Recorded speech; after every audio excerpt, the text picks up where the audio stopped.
सुरुवातीला काँग्रेसने सांगितलं की भाषावर प्रांत रचना आपण करणार नाही, पण नंतर ते त्यासाठी तयार झाले. तर तो प्रवास सर कसा होता? काँग्रेसला अशी भीती वाटे की भाषेतून भाषिक राष्ट्रवाद उदयाला येईल आणि तो अखंड राष्ट्रवादाला किंवा देशाच्या राष्ट्रवादाला धोक्यात आणेल. थोडक्यात ते उपराष्ट्रवादाला घाबरले होते. पण भारतासारख्या मोठ्या खंडप्राय देशामध्ये उपराष्ट्रवाद असणारच आणि तो काही वाईट असं नाहीये.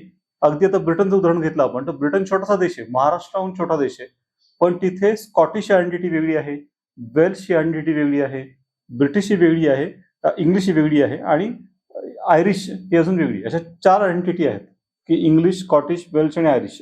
तर आता भारत एवढा मोठा देश आहे, मग इथे तर विविध प्रकारची ओळखी आयडेंटिटीज असणारच. आणि त्यामुळे हा जो मुद्दा होता त्यात असं झालं की शेवटी आंदोलनं झाली. त्यात 1953 साली आंध्र प्रदेश हे पहिले भाषिक राज्य निर्माण केलं. मग एक निर्माण केल्यावर बाकीचे बोलले की आम्ही काय घोडं मारलंय. असं करून करून मग शेवटी आपण 14 तेव्हा 56 साली भाषिक राज्य तयार केली आणि 14चं विभाजन होत होत 27-28 पर्यंत आपण पोहोचलो होतो.